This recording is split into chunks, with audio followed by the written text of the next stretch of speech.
próximo palestrante, acho que vocês conhecem um pouquinho. Ele é sócio do Grupo Primo. Ele é criador do canal do YouTube Você Mais Rico. Ele é um dos maiores educadores financeiros do país.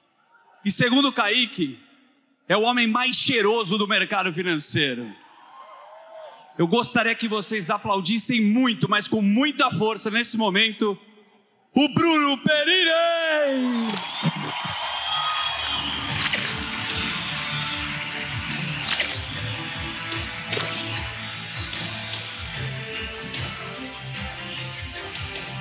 Brunão! E aí, pessoal, tudo bom? O palco nesse momento é seu, mas eu gostaria aqui de carimbar que ontem a gente se encontrou e eu adoro o seu conteúdo, cara. Irmão, de verdade, parabéns aí pelo seu trabalho, é muito legal. Obrigado. E mais, ver o carinho da turma aqui você tirando foto e agora esse cara vai dar um show, pode dominar o palco, quebra tudo, Bruno Perini! Muito obrigado.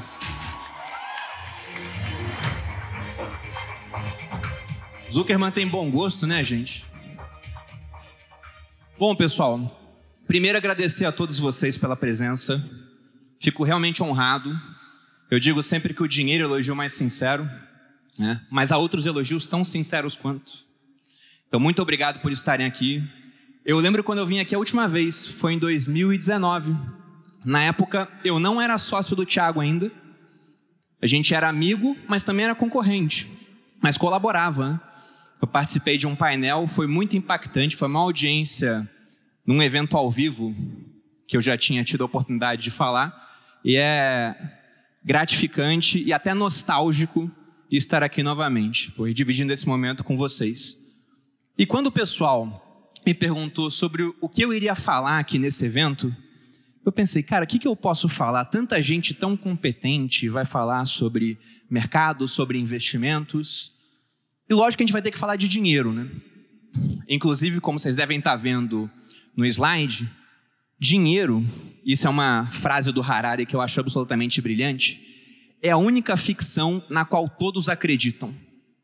Tem gente que não crê em Estado, nação, em Deus, mas todos acreditam no dinheiro. E por isso a importância de falar disso. E para dar um exemplo do quanto isso é verdadeiro, vejam isso aqui. O Talibã, no ano passado, para quem não se lembra, recuperou o controle do Afeganistão. E na sua caminhada rumo a Cabul, a capital do Afeganistão, eles foram destruindo todos os símbolos ocidentais. Quebraram símbolos de igrejas cristãs, decapitaram manequins, porque não pode ter representação da forma humana. Eles tiraram outdoors onde você tinha rostos de mulheres maquiadas. Só que quando dominaram o sistema bancário americano, eles encontraram mais ou menos 7 bilhões de dólares lá dentro. Vocês acham que eles queimaram o dólar como um baita símbolo ocidental? É lógico que não, né? Não são malucos. Aí os Estados Unidos confiscaram os dólares eletrônicos e foram acusados de decadência moral por isso. Ou seja, até o Talibã acredita no dinheiro.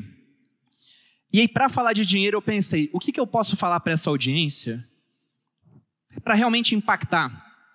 Para mostrar como eles devem alocar esse recurso escasso que eles têm. E não só esse recurso, como outros. E eu decidi pegar um slogan que foi de um presidente brasileiro, o Juscelino Kubitschek. Esse cara falava que viria fazer o Brasil avançar 50 anos em 5. Aí eu pensei, bom, então vou passar aquilo de mais importante que eu aprendi em 50 anos e em 1 hora. Poxa, Bruno, como assim 50 anos, né? Vamos lembrar que pelo Google eu tenho 72 anos. E aí, para quem desconfia disso, pode dar um Google agora, Bruno Perini idade, que vocês vão ver algo assim aparecendo. Então, acho que tirando o Barsi, eu devo ser o cara que fala de investimento mais velho, entre aspas, que nós temos aqui no Brasil. E para começar a falar de dinheiro, eu vou recorrer a uma história antiga. Vou passar algumas lições aqui nessa palestra para vocês entenderem. E essa história, ela remete a 2.400 anos. Se a gente for pegar o autor mais popular que a contou, que é um grego chamado Sófocles. Ele era um dos 3 grandes dramaturgos gregos. Você tinha Sófocles, Ésquilo e Eurípides. E aí o Sófocles contou a história da família do Édipo. Ele tirou essa história de um poema chamado Tebaiada. E todo grego conhecia esse poema. E mesmo assim, eles se reuniam para ver a peça encenada contando uma história que eles já conheciam. Poxa, o grego não tinha problema com spoiler então, né? Mas é mais ou menos o que a gente faz hoje. Todo mundo conhece a história do Batman, mas se lançar um novo, você vê como o autor, né, o diretor, melhor dizendo, vai contar a história. E é uma trilogia. Para quem não conhece a história do Édipo, talvez conheça o Complexo de Édipo. A gente pode falar que é o primeiro romance policial da história, porque o Édipo, sem saber, ele mata o próprio pai, ele se casa com a mãe, ele tem 4 filhos com ela, e aí a cidade dele começa a sofrer de uma maldição. E um oráculo fala que a maldição só será revertida quando você descobrir quem matou o antigo rei, o rei Laio. Aí o Édipo vai atrás e descobre que ele mesmo fez isso. Ele se cega, a esposa dele se mata, esposa e mãe, e aí começa a desventura da família, sendo que ele era o rei. Quando o Édipo morre, o trono de Tebas fica vago. E os 2 filhos dele se enfrentam numa guerra e acabam que ficam frente a frente num combate corpo a corpo. E aí um mata o outro. Ambos falecem. O trono então sobra para o tio deles, um cara chamado Creonte. E Creonte fala o seguinte: ele diz que aquele que lutou por Tebas vai receber os ritos fúnebres. O que não lutou, o corpo deveria ficar largado para ser consumido pelos abutres e pelos cães. Só que a irmã deles, Antígona, fala que não. Ela se esconde, ela vai lá para tentar dar os ritos fúnebres ao irmão, e ela é presa. Então ela vai parar diante do rei, tio dela, para explicar por que ela desafiou a ordem do rei. E aí começa uma discussão que alguns cursos de direito usam para falar sobre a diferença de juiz positivismo para juiz naturalismo. Porque o Creonte fala: eu sou rei, eu sou a lei, e eu falei que ele não pode receber os ritos fúnebres. Já a Antígona diz: há leis superiores às leis dos homens. O juiz naturalismo fala isso: as leis do direito deveriam ser mais ou menos como as leis da física. Você não precisa saber como é que funciona a gravidade para respeitar essa lei. Você não está saindo voando por aí porque não conhece a gravidade. Ela falava a mesma coisa. E você tem esse embate entre os dois. E os gregos tinham uma palavra que eles usavam para quando você tinha uma falta de comedimento, você se achava melhor do que você era realmente. Essa palavra é híbris. A híbris seria esse descompasso. Também tem um contrário. O Aristóteles fala disso, que era sofrosine, que era um comedimento, uma prudência. A híbris é o oposto. E o Creonte, ele sofria dessa híbris, porque ele falou: Antígona, você está errada. Você vai ser presa. Aí ele prendeu ela numa caverna. Só que o filho dele gostava dela, ela se matou, o filho se matou, a esposa se matou.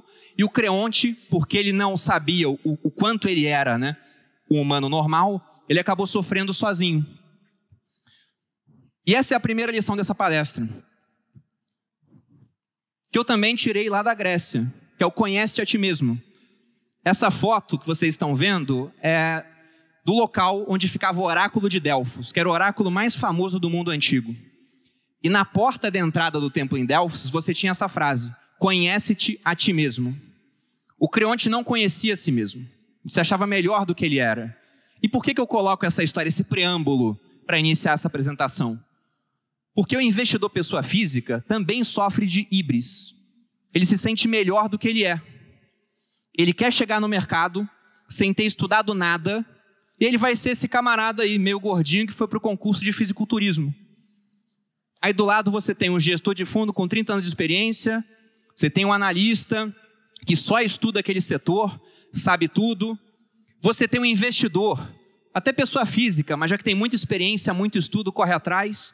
Aí chega o novato, pensando que ele vai conseguir selecionar fundo imobiliário melhor que todo mundo, olhando o ranking de dividendo. Ou que ele vai comprar aquela empresa que todo mundo conhece porque está barata.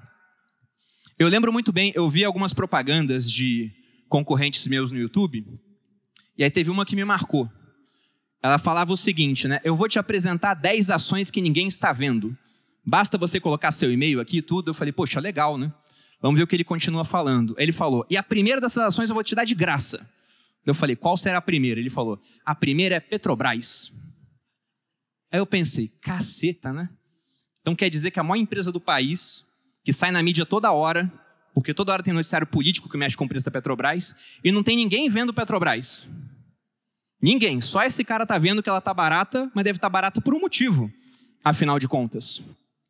Então, o investidor pessoa física tem que saber que nesse mercado, ele pode ser hiperinteligente fora, ele pode ser um neurocirurgião, o melhor do Brasil, talvez um dos melhores do mundo, mas nesse mercado, ele é a parte mais fraca, ele é a parte mais lenta, ele é a parte com menos acesso à informação, e ele é a parte, inclusive, que quando recebe a informação, ele é menos capaz de compreender o que ela significa. Isso no começo, ele pode mudar isso com o tempo. E justamente por isso, entendam que os aportes no começo serão muito mais importantes do que a sua rentabilidade. E dependendo do tamanho do aporte, serão mais importantes para sempre. Então, a primeira coisa que eu quero que vocês entendam, para quem está querendo investir, é que o tamanho do aporte, ele importa muito. E vocês têm que focar em conseguir fazer aportes cada vez maiores. Ainda que seja só para acompanhar o mercado, não é para ganhar dele no início. Você não estudou ainda, é para acompanhar. E tem um italiano que tem uma lição interessante sobre isso, que é o Vilfredo Pareto. Aqui eu coloquei em destaque uma frase do trabalho do Pareto. Pareto, para quem não conhece, ele era um polimata, ele era cientista político, engenheiro, estatístico, tinha habilidades em economia. E o Pareto, ele falava que em qualquer série de elementos a serem controlados, uma pequena fração dos elementos, em comparação ao número total, sempre será responsável por uma grande fração dos resultados. E para dar um exemplo disso, foi como o Pareto chegou nisso, que depois recebeu até o nome dele, Lei de Pareto. Ele estava estudando a distribuição de terras na Itália. E aí o que ele viu lá que ele achou muito interessante? Ele viu que 20% das famílias eram donas de 80% das terras. Só que isso aí quase todo mundo que já ouviu essa lei de Pareto conhece. O que o pessoal não conhece, eles param nessa primeira área, é que o Pareto continuou olhando a relação que existia dentro desses primeiros 20% de famílias. E viu que não era distribuído igual, todo mundo tinha a mesma fração de terras. Ele viu que 20% dos 20, ou seja, 4% das famílias, eram donas de mais ou menos 80% dos 80%, o que vai dar uns 64%. E olhando novamente, ele viu que 0,8% das famílias eram donas de mais de 50% das terras. Ou seja, você tem outras relações ali dentro. E aí, se você para pensar no mundo de hoje, você vê que certas coisas são apenas um Pareto. Por exemplo, eu tirei esse recorte aqui do site da Câmara dos Deputados. Inclusive, para quem não investe fora, eu faço um convite. Assista o TV Câmara por 5 minutos, sua dúvida vai acabar. Você vai ver, tem que investir fora. TV Senado, melhor ainda, né? A mais alta casa da República Brasileira. Vê 3 minutos, é o suficiente. Você vai querer investir fora. Então veja que ali eles falam, poxa, 1% das pessoas mais ricas do mundo tem 50% da riqueza. É só o Pareto dentro do Pareto, dentro do Pareto. É o 0,8 para chegar no 51. Só que isso não serve só para distribuição de terra, para riqueza. Isso serve também para atividades. Isso serve para comunidades. Lá no Viver de Renda, por exemplo, eu sei que mais ou menos 20% dos alunos vão ser responsáveis por 80% da interação. Aí dentro desses 20%, tem um grupo de uns 4% que vão ser responsáveis por 60%. E dentro desses 4%, vai ter 1 ou 2 que vão perguntar 200 vezes. É o que acontece, pessoas extremamente participativas. Para atividade vale isso também. Para clientela vale isso também. Você pega um consultor da Portfel, às vezes 20% do portfólio dele vem de um grupo pequenininho, né, de clientes que vão ser responsáveis por 80% do patrimônio que ele administra. E o que eu quero provocar em vocês? que vocês pensem em qual é o seu 0,8% na vida. No que você pode focar a ponto de ter a maior parte dos resultados que você terá. E eu quero fazer essa provocação porque lá atrás eu me provoquei nesse sentido. Para quem não me acompanha, eu demorei 12 anos para chegar no meu primeiro milhão. Foram 12 anos de poupança, de investimento. Eu não tive ajuda do Brasil nesse período, porque a bolsa de 2009, depois da recuperação até 2016, foi horrível. Poderia ter sido mais rápido com bull marketing, mas foram 12 anos. Depois que eu achei meu 0,8, foram 7 meses para o segundo, depois veio o terceiro, o quarto, o quinto, e continua felizmente vindo até hoje. Eu achei o meu 0,8. E vocês têm que perguntar, caramba, o que eu posso fazer que vai ofuscar os meus resultados anteriores? E se você pensa, poxa, minha profissão não tem isso. Será que não é o caso, às vezes, até pensar em uma outra carreira? Ou, se você fala, não, mas eu sou satisfeito na minha carreira, então procure alguma coisa que traga essa opcionalidade de crescer em outras áreas, como, por exemplo, o mercado financeiro. Para quem está curioso, meu 0,8 hoje está dentro do Grupo Primo. Aqui eu tenho um slide que vocês viram no começo do evento. Ele foi sendo construído, que é o ecossistema do Grupo Primo. Então nós temos a camada de audiência, nós temos a parte de assinaturas, nós temos os cursos livres, e no final do funil a gente tem Grão, que é a nossa gestora, e Portfel, que é a consultoria. E esse negócio vai ser o responsável pela grande multiplicação de patrimônio que eu vou ter à frente. Não que os investimentos não me deem dinheiro, lógico que eles vão dar dinheiro, mas acho difícil eles darem mais dinheiro do que a empresa que eu ajudei a criar.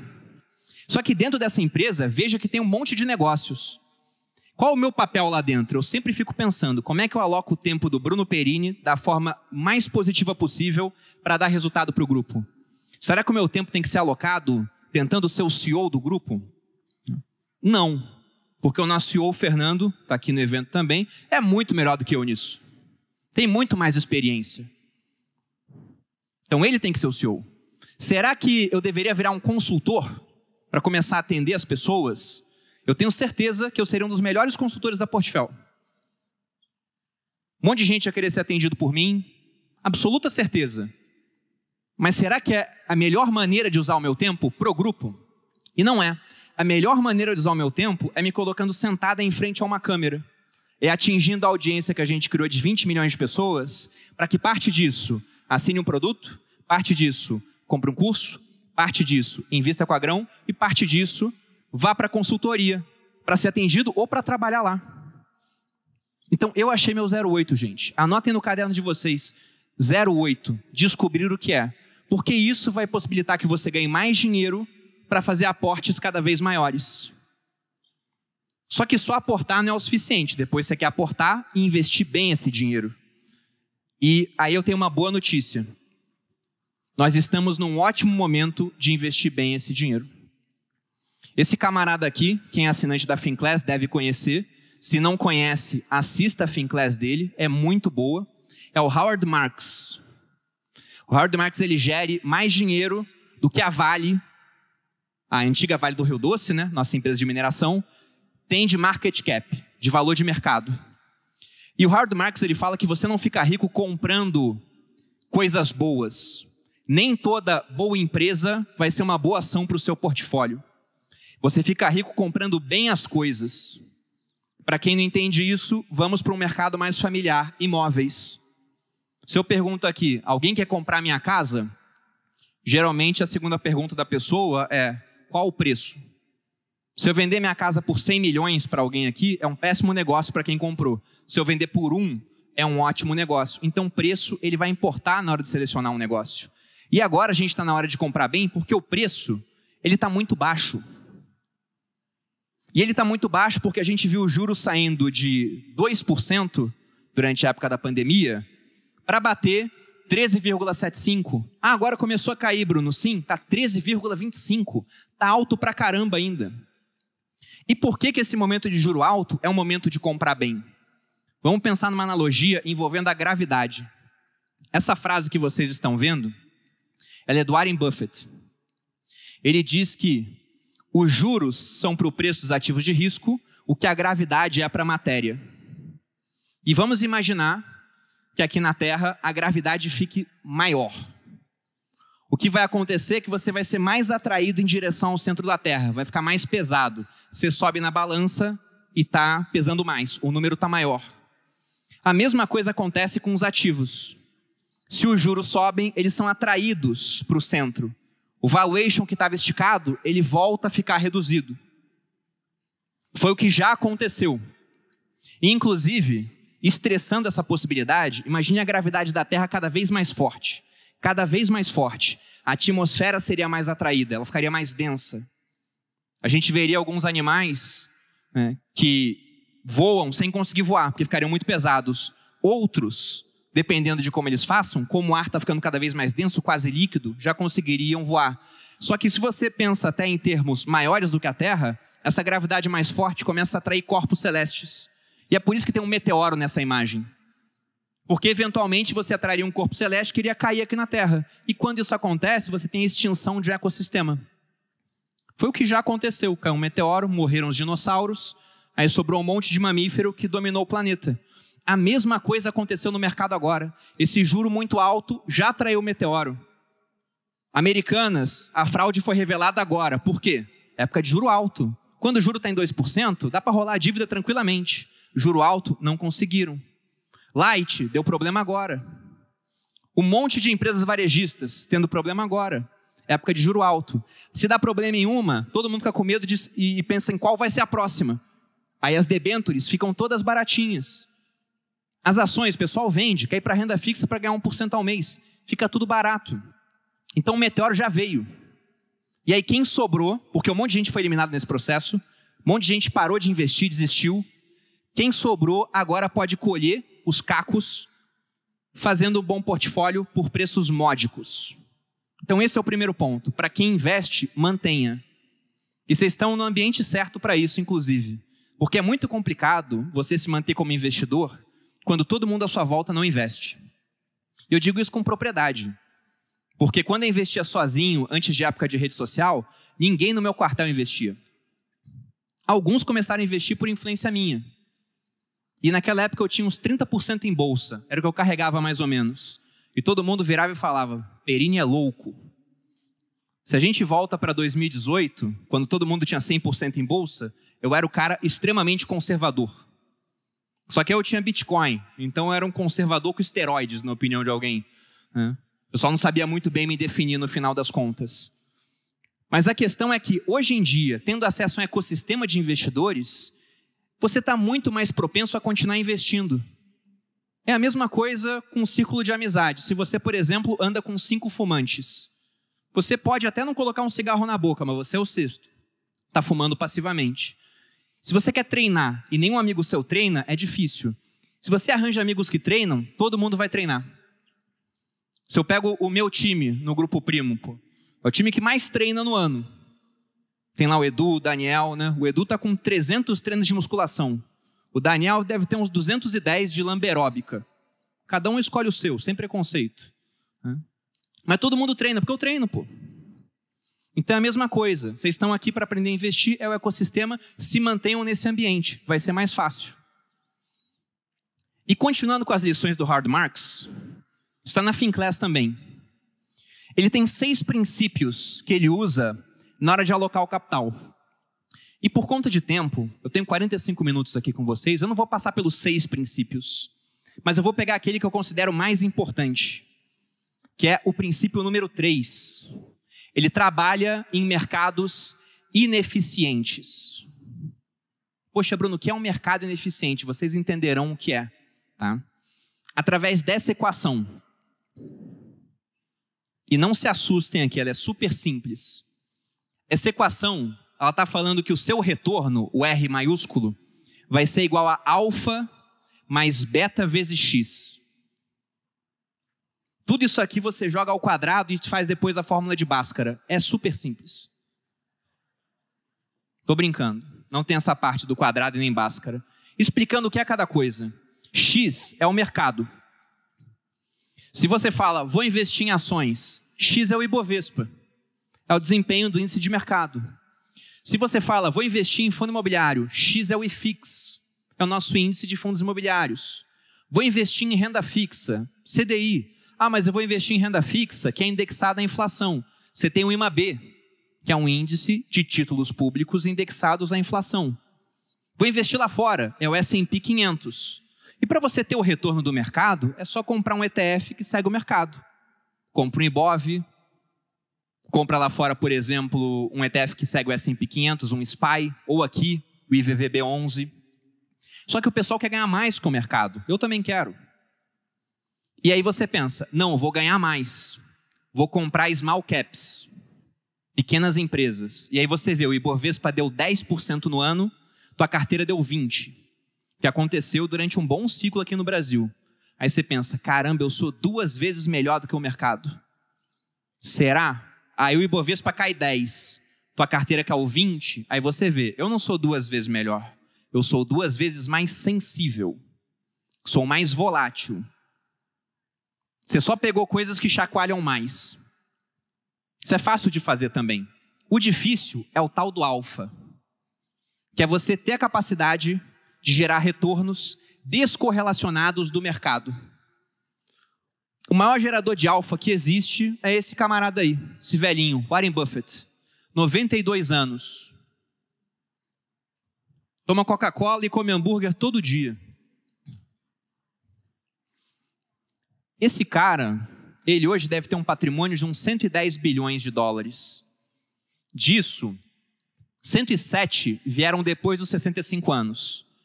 Então, parte desse prodígio que ele é porque ele faz isso há muito tempo. Ele é investidor desde que tinha 10 anos. E, inclusive, ele fala que antes disso estava desperdiçando a sua vida. O Warren Buffett, a média de rentabilidade do S&P 500 é 10% ao ano. Ele faz 20% na média. No ano passado, que o S&P caiu, tive uma época que estava caindo uns 20%, ele estava caindo 4%. Ou seja, quando sobe, ele sobe mais. Quando cai, ele cai menos. Isso é o alfa. Só que gerar alfa é difícil pra caramba. E esse cara aqui explica por quê. É o Eugene Fama, que é muito menos famoso do que o Buffett, diga-se de passagem. Esse cara ganhou um Nobel por conta dos trabalhos dele em precificação, teoria dos portfólios. E o que ele falava? É que em mercados com muitos participantes, com muita informação e com um custo baixo para o pessoal poder pegar essa informação, incorporar nos preços e mudar de ideia, poxa, os ativos devem estar mais ou menos num patamar que é o preço justo. É isso que ele fala. Dando um exemplo prático, citei Petrobras aqui no começo da apresentação. Poxa, todo mundo no Brasil conhece a Petrobras. Tem um monte de analista cobrindo Petrobras, acompanhando o ativo o tempo inteiro. Sai informação pra caramba de Petrobras. E aí você fala, ela tá barata. Será que não tá barata por um motivo? Porque tem muito risco? Ou um Nubank. Todo mundo conhece o Nubank. Dos brasileiros que têm smartphone, de cada 3, 2 têm o app do Nubank baixado. Aí todo mundo fala, pô, Nubank tá caro. Será que não tá caro por um motivo? Porque se não tivesse motivo, então todo mundo vende Nubank e ele cai de preço, até chegar num patamar justo. E Petrobras, se está barata, todo mundo compra Petrobras até que ela suba de preço e chega num patamar justo. Então será que já não estão no preço ideal? E olha, para o mercado brasileiro, provavelmente não. Porque tem pouca gente aqui nesse mercado. Agora, para o mercado americano, é muito mais difícil gerar alfa. Porque aí não é analista do Brasil cobrindo um ativo. Você pensa em Apple, por exemplo. Todo mundo no globo conhece Apple. Deve ser a logo mais conhecida do mundo. O Gui Cadonhoto, ele costuma falar, e aí eu não vou lembrar se é o Morgan Stanley ou Goldman Sachs, mas que o prédio de uma única instituição financeira nos Estados Unidos tem mais terminais Bloomberg, para ver os dados do mercado, do que toda a Faria Lima, com mais o restante do Leblon também, que é onde tem gestora aqui no Brasil. Então lá fora, todo mundo cobre tudo o tempo inteiro. É difícil você achar alguma coisa descontada.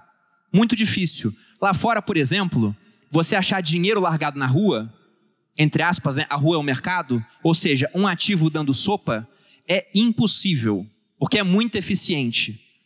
Você tem mais da metade dos americanos investindo, você tem gente do mundo todo cobrindo aquele negócio, fundos de pensão do mundo inteiro acompanhando aquele mercado. Então, se algo cai de preço sem motivo, o pessoal compra na hora, já sobe. Se algo sobe sem motivo, o pessoal vende na hora, já cai. É muito mais eficiente. Aqui no Brasil, não. Dá para isso acontecer. Dá para você achar dinheiro largado na rua. Porque é um mercado menos eficiente, tem menos participantes, tem menos informação. Vários dos participantes, se recebem informação, não sabem interpretar. Então, esse é o ponto que leva o Howard Marks a focar em mercado ineficiente. Porque no mercado eficiente, você vai ter muita dificuldade de gerar alfa. É melhor acompanhar o mercado. No mercado ineficiente, vai ser mais fácil de gerar alfa. Porque é menos gente, é menos informação na mão das outras pessoas, é todo mundo meio leigo.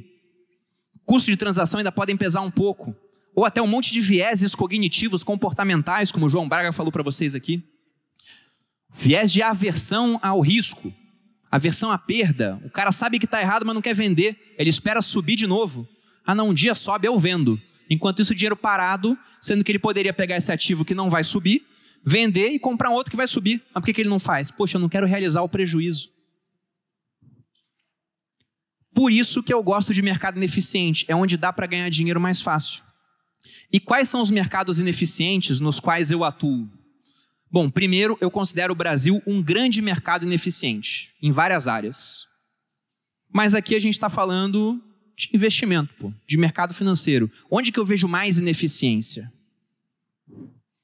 Se você pega, por exemplo, as ações, hoje nós temos um pouco mais de 5 milhões de investidores na Bolsa. Se você compara com 215 milhões de pessoas que nós temos no Brasil, em termos proporcionais, a gente está falando aí de pouco mais de 2% do país investindo. Só que nós somos um país de baixa educação. O brasileiro lê pouco e lê mal. E aquele cara que leu, muitas vezes ele não consegue interpretar o que ele leu. Eu lido com isso no Instagram todo dia. Se eu faço um post falando, vendo bolo de chocolate por R$10, endereço tal, frete grátis. Os primeiros comentários serão, onde eu compro? Tem chocolate? Tem morango? Qual o preço? E o frete? Está tudo explicado. O cara não lê por preguiça, ou se ele lê, ele não entende. Mesma coisa no mercado. A maior parte das pessoas não sabem o que é um múltiplo de preço sobre lucro. O que é um múltiplo de preço sobre valor patrimonial. O que significa o ROI da empresa. O que é o ROIC. Como é que ele vê o endividamento. Ele vai comprar ação porque ele viu fulano falando que é um bom negócio. E às vezes não é. Ou é um bom negócio no horizonte de tempo específico. Se você pega gestores, geralmente eles são remunerados por taxa de performance. Então quando ele fala de uma oportunidade, pode ser uma oportunidade ótima para uma janela de 6 meses. Aí depois ele troca. Aí você compra pensando, não, isso aqui eu vou segurar durante 3 anos. Sobe, o cara realiza o que ele quer, cai e você fica, caramba, mas não era para estar subindo mais? Era talvez uma conjuntura daquele momento. Então há muita ineficiência, tem muita gente amadora lá. Dá para ganhar dinheiro? Dá. Se fosse lá fora, eu já acho que é muito mais difícil. Lá fora, por exemplo, o meu trabalho de investir o meu capital demora minutos. É comprar alguns ETFs de renda fixa e 2 ETFs de renda variável para acompanhar os índices principais do mercado. Aqui, eu gosto de ter minha carteira de ações. Eu vou lá e seleciono as minhas empresas, porque eu quero que ela ganhe de Ibovespa, até porque o Ibovespa é um índice que ele é muito concentrado em banco e commodity. Não acho, né? Banco eu gosto, mas commodity depende muito. Algumas eu não gosto. Eu acho, inclusive, que tem empresas que são mal precificadas. Eu gosto muito de uma empresa que ela paga uma única vez para adquirir o seu cliente, a métrica chamada de CAC, e fica com esse cliente para sempre. Vou dar um exemplo de empresa assim.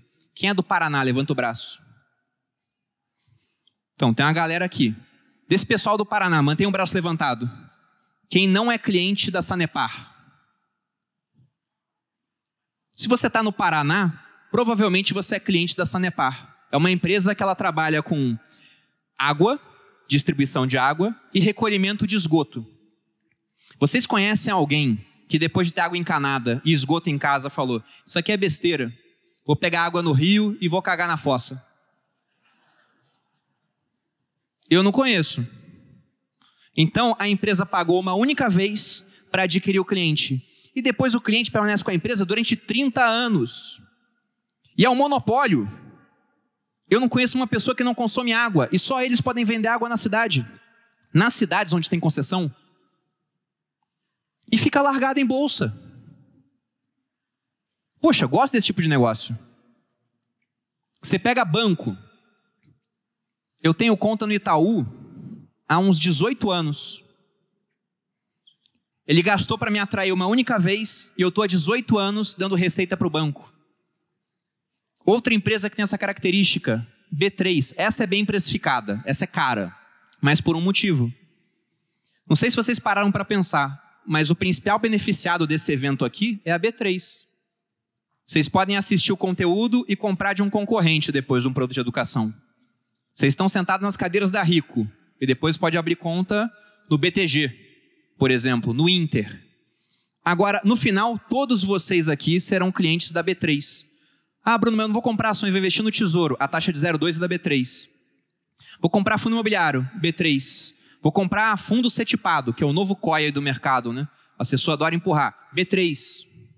Todo mundo vai ser cliente da B3. Sabe quanto a B3 deu nesse evento aqui, de patrocínio? 0! B3, shame on you. Cadê o seu patrocínio aqui?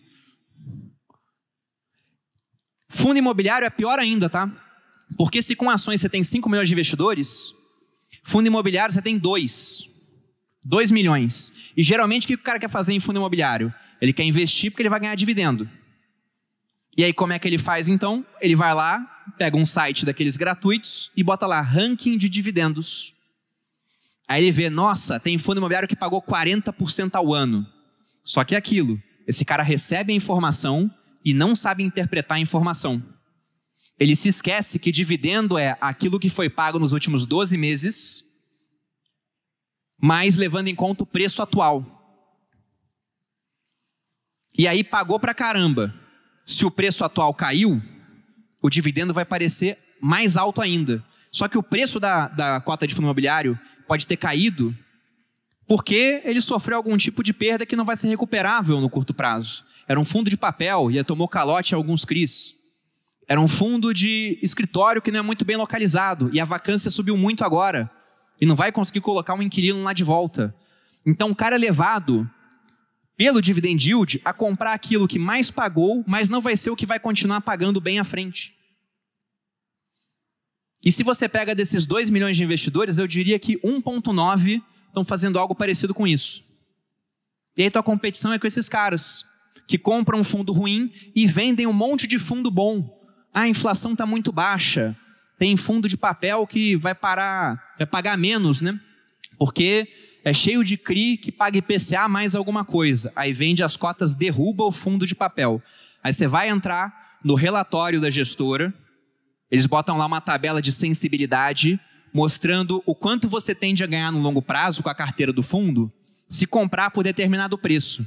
Aí tem um monte de fundo imobiliário pagando IPCA mais 9, IPCA mais 8. Eu não estou falando de fundo imobiliário ruim. É de gente que trabalha e faz uma diligência para escolher ativos adequados. E eu não conheço nada em renda fixa que esteja pagando algo próximo disso. Então você tem muito prêmio para correr mais risco na renda variável com fundo imobiliário. Mas aqui eu acho que eu tenho o melhor exemplo de mercado ineficiente também. São os leilões de imóveis que eu participo com a minha irmã. A margem que eu ganho ali fica na casa de 50% mais ou menos. E por que é ineficiente? Porque você pensa em fundo imobiliário, tem 2 milhões ainda. Imóvel em leilão só tem, às vezes, uma única negociação. Ela entra no site, ela olha um imóvel, se está ocupado, então, é batata. O pessoal sabe que, poxa, vai dar um trabalho para desocupar, não quer. Então ela vai e escolhe esse imóvel. Ela dá um único lance e ela arremata por 50% do preço. Aí depois tem um trabalho de desocupar. O que ela faz? Dá um trabalhinho, leva alguns meses, tem que ameaçar umas pessoas. Faz parte. Essa parte aqui é brincadeira, tá, gente? Pelo menos eu não sei de nada. Minha irmã que faz essa parte. E no final, poxa, o imóvel tá lá, dá uma pintura, troca o piso e vende. a gente repetiu esse processo com a minha participação, ela fez outros sem a minha participação, 15 vezes nos últimos 2 anos. Eu ganhei muito mais dinheiro com isso do que em qualquer outro investimento imobiliário que eu fiz.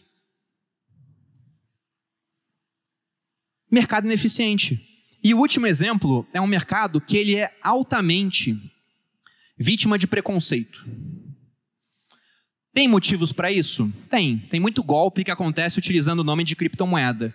Mas falando especificamente daquela que, dentro das criptomoedas, é a mais testada pelo tempo, que é o Bitcoin.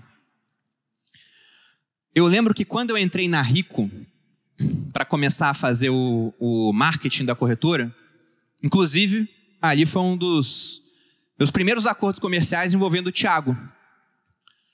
O Thiago estava na XP montando esse braço de influenciadores para divulgar as marcas. Me chamou para fazer um teste. Aí eu fiz o teste, fui bem. Ele falou, cara, vamos fechar um contrato. Eu usava Rico já há 11 anos. Você só vai ter que gravar e mostrar que usa Rico. Daí eu pensei, nossa, eu já fazia isso de graça? Tá ótimo, né? E a gente sentou para negociar. E aí vocês vão ver por que eu sou sócio do Thiago hoje. Porque ele foi muito fair comigo na negociação. Ele falou, Perini, você vai ter que fazer um vídeo no seu canal mostrando a Rico e um vídeo no canal da Rico. Quem me gravava na época era o Kaique. E eu falei, tudo bem, cara, quanto que eu vou ganhar para isso? Ele falou, você quer ganhar quanto? Eu falei, Thiago, eu nunca fiz um contrato desses antes, eu não tenho ideia de quanto eu tenho que cobrar. Aí o Thiago fez umas contas, ele falou, olha, seu canal tem 10 mil inscritos, era o que tinha na época. Você bate tanto de audiência, você é um cara bom, você vai crescer com o tempo. Por conta aberta, a Rico geralmente remunera isso aqui, eu acho que você vai abrir tantas contas. Aí no cálculo do Thiago, no final ele falou, Perini, eu acho que o justo são 17 mil reais. Eu era militar antes, né? Eu tinha jurado morrer pela pátria e ganhava 10 mil. Pois é. Aí quando o Thiago falou 17 mil... Por dentro eu fiquei estourando assim, né? Aí bem estoicamente eu estendi a mão para ele e falei, é o justo. Apertamos as mãos, tiramos uma foto. Eu tenho essa foto até hoje. O Thiago repostou há pouco tempo no meu aniversário para me dar parabéns nos stories dele. E aí eu posso confiar nesse cara. E no final o valor ele realmente foi inicialmente alto, mas depois eu cresci e teve renovação por valores mais altos no final das contas. E eu lembro que nessa época, quando eu comecei a gravar para a Rico, de vez ou outra eu encontrava com alguém no escritório da Rico que trabalhava com investimento, que era analista, né? E eu lembro que uma vez eu estava numa rodinha de conversa, um evento da B3, tinha um monte de analista lá. E uma hora eu falei, eu gosto bastante de Bitcoin, isso era 2017. Todos eles olharam para mim como se eu tivesse dito que você pode usar crack e ter uma vida saudável. Foi a maneira como eles me encararam naquela hora. Fiquei até com vergonha daquilo que eu disse. Então, aquele mercado era muito ineficiente lá atrás. Tanto que em 2017, teve gente que comprou Bitcoin por R$1.000, por 2.000, por 7.000, por 8.000. No final do ano, quando bateu um pico, bateu 70 mil. Aí depois despencou para uns 10 em 2018. Todos esses preços, mesmo o preço máximo que eu citei aqui, são de dar saudade quando você olha hoje. Hoje, tem mais gente cobrindo isso? Tem. Se eu entro numa roda de analistas e falo, eu gosto de Bitcoin, a maioria dos analistas vai falar, olha, eu acho interessante também, pelo menos do ponto de vista da simetria. Pode ter um outro que não gosta, mas ele até entende o racional que está presente por trás. Então já tem mais gente olhando, mas ainda assim é pouca gente para um ativo global e que deve ter um ano que vem muito interessante. Ninguém sabe precificar esse negócio direito. Então aquele que dá uma estudada a mais... E há alguns modelos de precificação que existem, pode fazer ótimos negócios. Eu me arrisco a dizer o seguinte, e aí, se isso for verdade, eu espero que tenha alguém filmando um Reels disso. Se não for, a gente esquece isso no tempo. Mas o que eu iria dizer é que, dentro do meu portfólio, o que deve ter o melhor desempenho no ano que vem é o Bitcoin, por conta do evento que nós teremos, halving, queda de juros no mercado americano também deve acontecer no ano que vem. Então, com esses 3 mercados que eu estou colocando aqui, especificamente ações no Brasil, fundo imobiliário no Brasil, né, e com Bitcoin, porque são mercados maiores do que só isso, eu acho que eu vou conseguir superar o mercado por conta das alocações que eu tenho neles. E até para dar um cheiro de que isso acontece, eu tenho no meu canal o quadro Viver de Ações, Lá eu tenho uma carteira só de ações, que tem ganhado Ibovespa, e está ganhando. Eu tenho o Viver de FIIs, que tem uma carteira só de FIIs, que tem que ganhar do IFIX, e está ganhando. E eu não estou colocando outros ativos lá, é só os mesmos ativos com os quais eu estou comparando o benchmark. E com o Bitcoin, não tem um índice de Bitcoin, eu não quero ganhar do preço do Bitcoin, eu só fico comprando quando eu vejo oportunidades de acordo com certos indicadores. Poxa, Bruno, legal. Entendi, pô. Mas eu não entendo nada desses mercados que você citou. Nada. Sou um completo zero à esquerda nisso. Você tem duas opções. A primeira delas, se você acha, ou até tem certeza, de que o seu tempo é muito melhor alocado em outras coisas, ao invés de investir, contrata um profissional confiável. E para esse profissional, o modelo é importante, tá? Porque tem modelos que praticamente te obrigam, né? Obrigam o profissional a fazer mal para o cliente para ganhar mais. Então contrate um cara alinhado com você. Na minha concepção, um modelo fee-based é o melhor modelo para isso. Um FII fixo. E se você vê, não, eu quero aprender sobre o mercado. Poxa, use a parte educacional. Vocês quase todos aqui devem ter assinatura da Finclass. Tem muito conteúdo lá de muita qualidade. Tem outros produtos aqui no grupo também de extrema qualidade. Então não parem de estudar, porque muitas vezes a diferença entre a vida que você quer ter e a que você tem hoje está naquilo que você ainda não aprendeu. E depois que aprender, tem que colocar em prática. E para isso o ambiente aqui também é mega importante. Tá? Pessoal, meu tempo acabou. Deixo aqui meu muito obrigado. Espero que continue acompanhando o evento e gostando.